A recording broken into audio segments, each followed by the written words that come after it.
commercial construction coffee talk fans. Welcome to our episode this week. My name's David Corson. I'm your host. I'm also the publisher and editor of Commercial Construction Renovation magazine. It's election week. Hope you all voted out there. I voted last week, early voting, and should be an exciting Tuesday night. Hopefully everybody out there on Commercial Construction Coffee Talk fan got your vote in for your candidate, and may the best person win. And let's get this thing over with. Move on to 2021, and what happens, happens. That's what it is. I am so sick and tired of looking at all these political ads. Oh my God, man. I'm getting texted. I'm getting him on the radio. I'm hearing him on the TV. I am politically out. I'm done. May the best person win legitimately. Let's get it going. So I've got a really good episode tonight. One of my favorite firms, who's actually been on my back cover since I started my company back in 1999. We have Schimenti Construction, a top 400 ENR general contractor. We've got with us Mr. Joseph Rotondo, Executive Vice President of Schimenti, and Mr. Tom Fenton, Director of Business Development. They're also my hockey compadres. We all played hockey and all that stuff, so we got that in common as well. So, Joe, say hello to our audience out there. Dave, hello, Coffee Talk audience. Dave, I think you are now confirmed as certifiably crazy after hearing the introduction, but it was good. So, thanks for having me. And I didn't use a teleprompter. I just wing it, you know? You missed your calling, man. All right, Tom, say hello to our audience out there. How's everybody doing? I kind of agree with Joe, but I think you got a future in hockey broadcasting. I mean, Doc Emmerich just retired. I think you could just take over. Hey, Doc was the best, you know? I don't know if they'd let you in with the jerseys. You might have to put a suit on or something. I am running out of jerseys. I wear a jersey on every one, and I'm just looking through my closet, like, which one I haven't worn? I don't, you know, and but you know, you guys are you're both located up in New York, correct? Yep. So the way we do this, guys, is we're going to give you each a couple minutes. We want to know your story on where you grew up, where you went to school, how you got into your construction, and then we'll go from there. So you know, Tom, I'll start with you. You're up in the top left corner. So Tom, floor is yours. Okay, great. Well, first off, I'm Canadian. So for some of the people that know me out there or who don't know me that well, that would be a small little detail to add because I'm not participating in election night. I'm not a U.S. citizen, maybe one day. But I got introduced to construction through Schimenti. And I went to a school called American International College where I played hockey there. And two very great-looking alumni, known as Matt Schimenti and Joe Rotondo, went to this school just a few moons before me. And I connected with Matt when I was up in the area doing my master's at Manhattanville College. We hit it off. They threw me in the lovely estimating department and, you know, decided, hey, is this guy going to make it? Give him 6 to 12 months. That was roughly 9 years ago, and I'm still with the company, and we've had a nice growth spurt over those times, and now I'm working with Joe in business development, and it's been a hell of a ride. And you were a netminder, if I'm not mistaken, correct? Correct, yeah, I was one of those kooky goalies. You can't pay me to put on the equipment anymore, but I was a goalie my whole life, and now I'm a born-again defenseman. I'm not playing anymore netminder. You know, I play lacrosse and hockey, so I always tell people, man, I was born in the wrong country. You know, I should have been born in Canada, you know? So, you know. You know that is Canada's national sport, actually. It is lacrosse. Oh, yeah. No, you know, listen, I went to hockey school every summer when I grew up. I went to a place called the Hockey Ranch, which was outside of Toronto in Pickering, Ontario. Oh, wow, yeah. So it's 4 hours of horseback, 4 hours of hockey. And our star, you know, every camp had a star. So back in the day, it was Gary Monahan from the Toronto Maple Leafs. So he was the star. And you know what I did? I used to get a hockey digest, you know, a little digest way back when. And I told my parents, I'm like, hey, this is where I want to go. And And I remember the first time I went through the border, I was like, 8 or 9 years old. And they're like, "Where's your ID?" And I said, "Oh, I wrote it. I've got my name in my underwear. Does that work?" So, and they let me into the country, So, but I spent every summer up in Pickering, and we used to go down to the expo in Toronto because that was going on at the time. And so, yeah, but I always tell people, yeah, I'm a lacrosse hockey player. I should have been born in Canada. So, all right, Mr. Rotondo, let's hear your saga. He says lacrosse hockey, so I know he's a huge lacrosse fan, maybe more so than hockey, right? But my story is unorthodox. I started off going to college with Matt Schimenti. I was a couple years ahead of him and played hockey, and he also played. So that's how we kind of got to know each other. And we've been really, really good friends while we were in college. I went my way, believe it or not. I went into the food business. And I worked for a company called Quaker Oats, a big company, and worked for them for about 11 to 12 years, and then went off to Land O'Lakes, another company. So I sold oatmeal and butter. So my life wasn't all that exciting, but I did that for another 3 to 4 years. So somewhere in my mid to late 30s, Matt and I had kept in touch, and he had just taken the company over from his dad, like in the late 90s. And he was going towards this retail area that was a small part of his dad's business, but very intriguing to him, and said, "Hey, Joe, I need someone to help me with the business development part because I'm horrible at it." And, I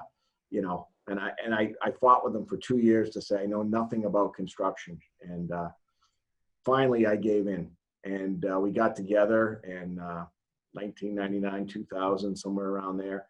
And we started to build the business. So got lucky with a couple clients, and things went on. And as soon as I started petering out a little bit in my business development, we were fortunate enough to pick up Tom Fenton from the waivers list. And and he's been a godsend to Schimenti, so pretty fortunate there. So that's my story, how I've been in construction for a little over 20 years now, and it was a great move, and I got a few more years left, and I think this is a great industry, so super happy that I did it. So I've known Schimenti since 1999, and you were kind of regional up there in the Northeast, but now nationwide, correct? You got an office out in the West Coast, and Yep. You've spread your wings per se. Maybe Fenton had something to do with that, with all the business he brought in. That you went national, but you were still, anybody that wanted to build retail in the Northeast, hey, Schimenti's the man, right? We built our reputation around New York, and I used to say, if we can get to the job within a tank full of gas from the Empire State Building, that was our market. Mm-hmm. And I think we've built ourselves into one of the premier retail general contractors in the Northeast and the New York market. Then we started expanding a little bit, and we actually expanded in New York to commercial interiors and light industrial. And that's probably been our fastest growing part of our business over the last 3 years. So the future looks real bright for Schimenti, and we're real excited about next year and the next bunch of years ahead of us. So obviously, the year started out 2020, cranes everywhere, economy booming, everything was positive. March comes, the bug enters the country, everything shuts down. How did Schimenti, weather it? As far as, let's talk about how they weathered it and how you kind of are coming out of it, and if you're bullish or bearish, going into 2021. Well, here, let me take the lead first. I was a part of when the bug came in. I was actually over in Spain on a little PTO with my wife, and as soon as I got back, I think that's when everyone was really learning about how impactful this virus really is, and what to do, what not to do, wear a mask, not wear a mask. So I think Schimenti installed the quarantine before anyone, because they didn't let me come to work for a week. And then after I, promised everyone I had no symptoms, even at that time, people weren't really getting COVID tests. We ramped up and really came together as a group to plan how we were going to proceed with this mess that that got handed obviously to New York got impacted really early. But I think our team did a great job coming together and really acting on those projects that we were already scheduled on and we were on for the time being, and how we were going to navigate our way out of it and come out stronger. And I commend a lot of our people in the field that were wearing masks on site, and our project managers to keep those jobs moving forward. Yeah, I think that, during COVID hit us like a ton of bricks, like Tom said, and like everyone in the country. I don't know if leadership's ever been tested. Our leadership at Schimenti's ever been tested like it was during this. And I will give full credit to, Matt Schimenti for really stepping up. It's amazing how important a leader is in a company. I was going to say a country, given it's election night, but in this company, and having Matt step up, take control. We had hired a director of safety about 3 years ago, and he has done an amazing job for us. He's another individual, guy by the name of Tom Madden, who stepped up for us, and it really came together. The leadership under Matt, Tom Madden, Dan Barry, our director of, I actually just got promoted to vice president of operations. Our field guys, this guy Anthony Lagercio, a director of operations, really put a good plan together to keep. We were fortunate that we had some essential jobs that had to go during the pandemic. We had to continue building during the pandemic, and we did a fantastic job of keeping those jobs open and keeping people safe. So we kind of made it through that point, and then when we slowly came out of it, we went from I think eight or nine active jobs back up to I don't know, maybe 40 active jobs, and we've done, knock on wood, a really good job of keeping people healthy and safe on our job sites. I mean, obviously, depending on what state you're in, determined what you were going to do regulation-wise with the construction project. I mean, down here we were open. So, but if you were building, let's say in Pennsylvania, and you were doing a federal highway project, there was plenty of room, it was outdoors, it's not a big deal. But if you were an inline retailer in a mall and you were doing electrical work, you had to be you couldn't get that work done, right? Yeah, no, we had to figure it out on the fly, how to have 6 foot distancing, not have trades work on top of each other. It was and kept going.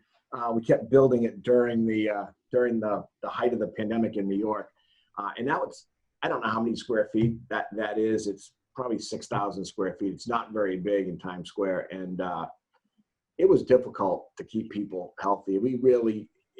We had to layer work and slow work down, and we did a bunch of unique things to keep them building, and again, did a good job in getting through that. Moving forward now, kind of, therapeutics are around the corner, maybe the vaccine, the election's going to be finished. Looking into 2021, what are your thoughts there? Because, I mean, I've talked to enough people where some of the brands have, and you don't have to mention any brands or so forth, just in general, some people have pushed back some things. Some people have changed their payment plans. Other people have kept on going depending on what types of projects they were, because you can't build a hotel or, big box in a week, and maybe a pop-up you can, but, those kind of buildings take time. What's your outlook, moving forward into 2021? Tom, you can take a crack and then I'll fill in.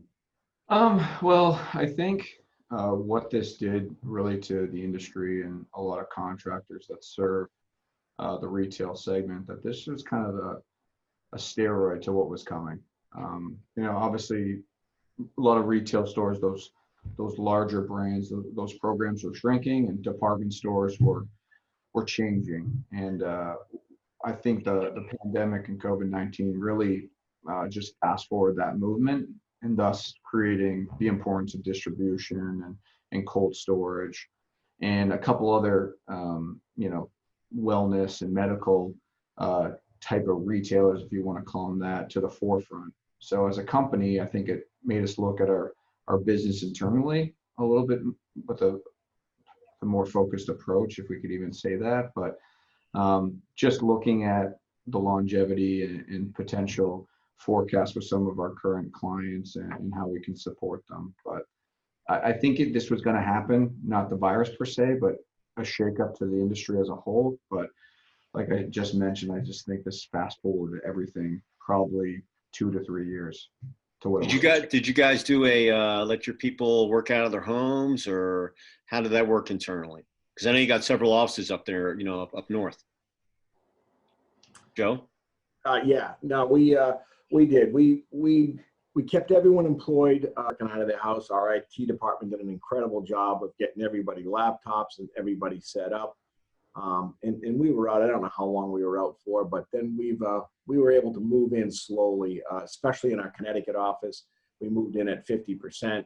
And then eventually New York City let us move in as well. So we kept the kind of ball rolling at that point. That was all of our employees have done a really good job of keeping safe. Are you letting them stay in their homes, or are you making everybody come back to the office, or like a hybrid? It's a hybrid in Connecticut where we're still at 50%. So we have an A and a B. So some people are in the office 2 days a week and home 3, and then opposite the week after. So we're in a hybrid. Same with the city, New York City office, same thing. And in California, the office is much smaller, so we're able to put everybody in that office and have it be perfectly distanced. Do you think you were more productive than you were pre-COVID than post-COVID?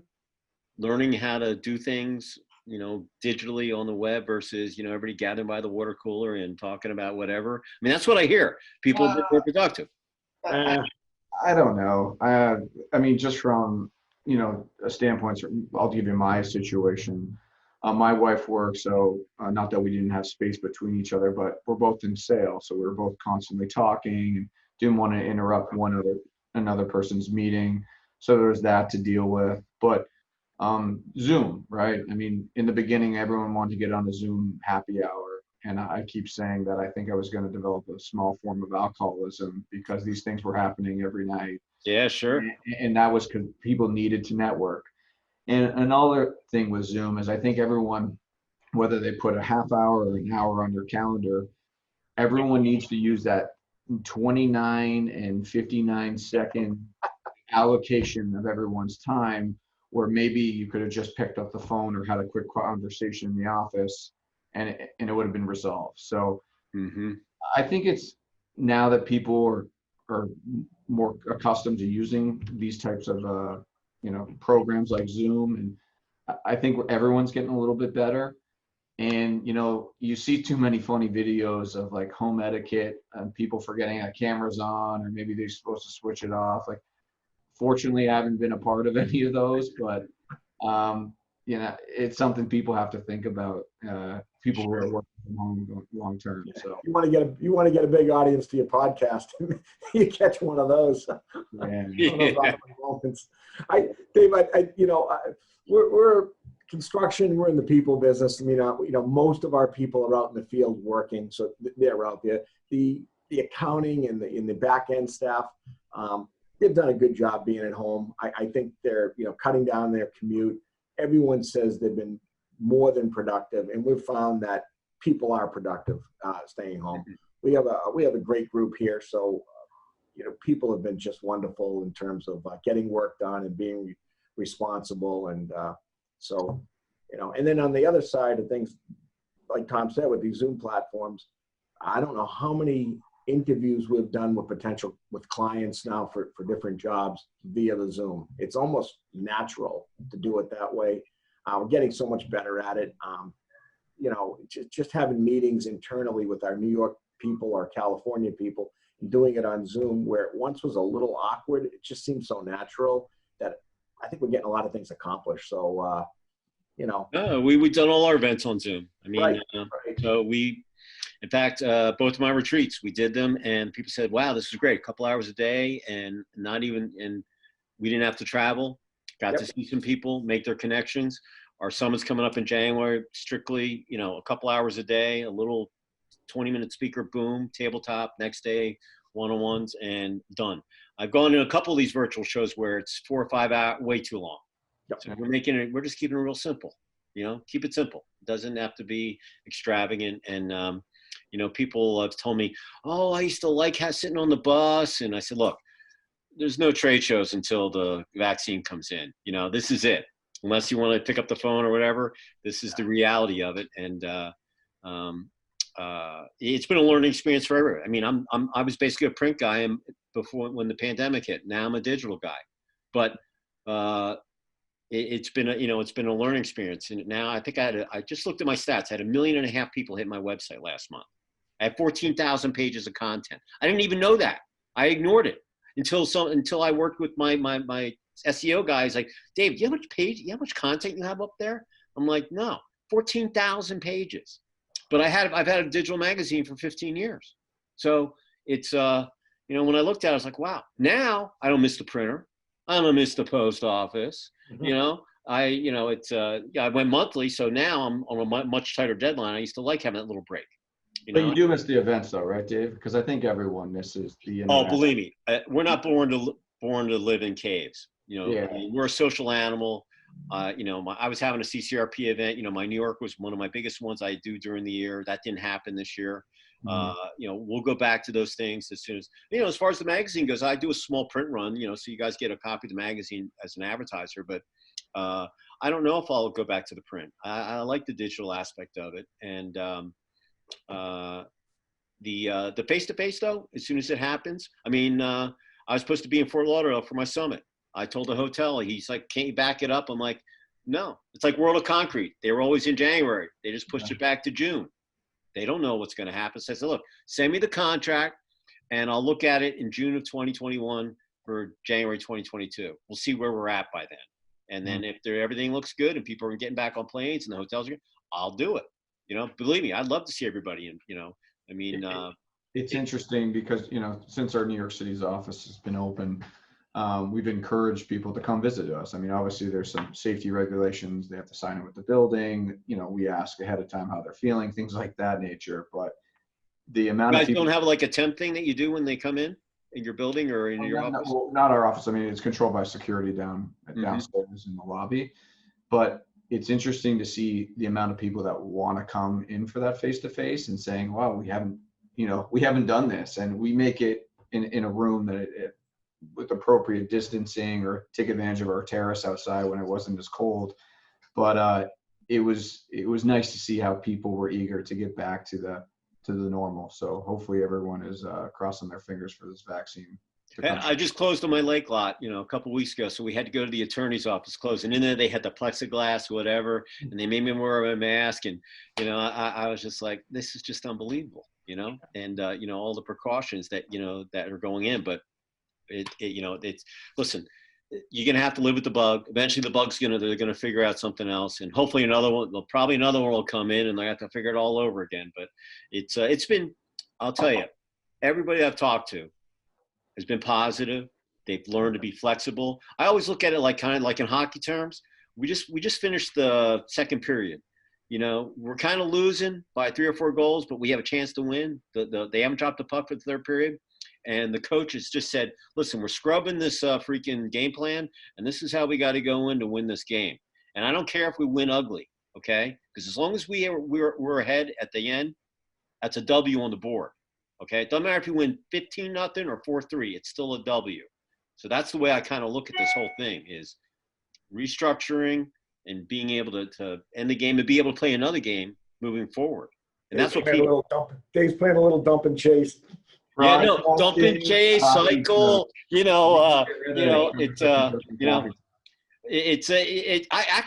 used that analogy in one of my other podcasts. I was like, hey, you can't do the dump chase. You got to do the cycle. You got to roll with the punches, and that's what this has done. So, and you can actually some new stuff has come in.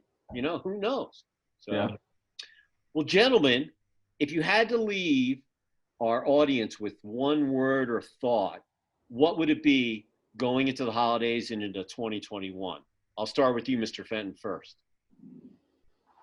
A few words. Well, I think the or obvious. Thought, just one word, whatever. I think the few words is to be safe, optimistic, and this industry is about people. So there's a lot of people that were either laid off or switching positions, and I've tried to help as many people as I could, just looking for that next opportunity. And I think everyone that's fortunate enough to be in a position where they're still working should look into their Rolodex and help out those who've helped them in the past, and send that elevator down. But I think be safe is probably the most important thing right now. That should be at everyone's top of their minds. Mr. Rotondo? Well, I'd also echo being safe, but I'm assuming that we're going to have some contractors watching this, so I'll tell our fellow BD people and contractors out there that I think 21 is going to be a tough year. I'm optimistic it's going to be good, but I would just say that make every at-bat count when you're going after some new clients this year. So I've been saying that a lot to Tom and other people in this at Schimenti. So I'm going to stay with make every at-bat count. Awesome. If anybody wants to get in touch with Schimenti, if you're a brand out there, or you want to partner on a project, whatever it might be, how would they get in touch with you, gentlemen? Well, I would say go to your magazine and look us up. And by the way, this is the ad on the back of my magazine. There you go. I think I might be backwards here, but this is them. This is the magazine. But there they are. Been there for almost 22 years. Yeah, about 20 years. So, I would say you go to Schimenti.com. You'll under leadership, you'll find us in there, and go to the back of your magazine. Tom's email address is there as well. So, please look us up. Schimenti Construction, part of the Retail Contractors Association, which are the elite contractors in the retail sector. If you got a project out there, you want to get it done right the first time and get it done on time, on budget, and have it look awesome. They got a portfolio second to none, and you won't go wrong by reaching out to these gents. And now they're nationwide. So if anybody wants to get in touch with me, you can catch me at davidc@ccr-mag.com. If you're not a subscriber, so you can look at Joe and Tom's ad on the back of the magazine. Up on my toolbar at ccr-mag.com, there's a button there that says subscribe. Click on that. We'll get you added to the mailing list. I'm always looking for projects, send me press releases. We'll put them up on the website, social media. You might even end up in the magazine. It's like playing the lottery. If you don't buy a ticket, you can't win. You don't send me something, I can't look at it. So send me something, and we'll make sure that we do something with it. With that said, I want to wish everybody, up in the north, you guys, you got Thanksgiving coming up, and then the holidays, and then, in this sector, just like anything else, it kind of slows down. You got New Year's, and then 2021. I'm looking forward to saying goodbye to 2020. We don't have hockey, I guess, right now. So what are you going to do? But the Bolts, congrats to them. And but everybody out there, still remember, wash your hands, don't touch your face, make sure your surroundings, and you'll make it. Okay. And if you do get sick, you're probably going to make it anyway. And stay positive. There you go. Everybody's washing their hands. Here's my mask. It's my Eagles mask someone sent me. So there you go. I've got one too. So Dave, you'll appreciate mine. Mine's a Bauer hockey mask. So ooh, nice. Reversible, says Bauer right on it. And for those of you who don't know, Bauer's like that's a company that makes a hockey equipment, but they were historically known for skates. I always skated in Bauer's and CCM, so that's what I see. They were big in the beginning of the pandemic with all their face shields. They did. Oh yeah. Look at that news clip. It's pretty impressive what they did. Oh yeah, absolutely. So once again, everybody enjoy the holidays, Thanksgiving, and end the year on a positive note. We're all going to get through this. Light's the end of the tunnel. And 2021 is, it'll be competitive, just like it, that's business, but, it could be an exciting year. And really appreciate you guys finding the time, to sit down with me. You've been, one of my best supporters ever. And I can't thank you enough for finding the time, in your busy schedules. So if you want to find this podcast, it's up on my website. We also stream these on Spotify, Google, and Apple. We also push them on social media, so you can find them. And they will be up on in a couple days. We'll put this up in you can see it whenever you want. It's 24/7, 365. So with that said, gents, I want you to say goodbye from New York up there. Tom first, and then Joe. Thanks a lot, Dave. Really appreciate this opportunity to speak to you and your audience. Wishing you a happy early Thanksgiving, and hopefully we're seeing you sooner rather than later. We miss everybody. Absolutely. And Mr. Rotondo. Dave, thank you very much. I know you work real hard. You're one of the hardest workers in our industry, and everyone in our industry should be thanking you for everything you do for the retail, for the retailers in the retail industry. So thank you. It was a great half hour. Appreciate it. Thank you, Commercial Construction Coffee Talk listeners. Have a great rest of the week. Keep the faith, stay safe, all that good stuff. And we will see you next time on Commercial Construction Coffee Talk. Signing off from Atlanta, signing off from up in the great Northeast in the great borough of, Connecticut, New York, New Jersey, PA, try whatever you want to call it. So anyway, thanks so much, everybody. Enjoy the rest of the week, and we'll catch you next time on Commercial Construction Coffee Talk. Tom, Joe, you guys are the best. We'll talk soon, all right? I'll be good. All right, man.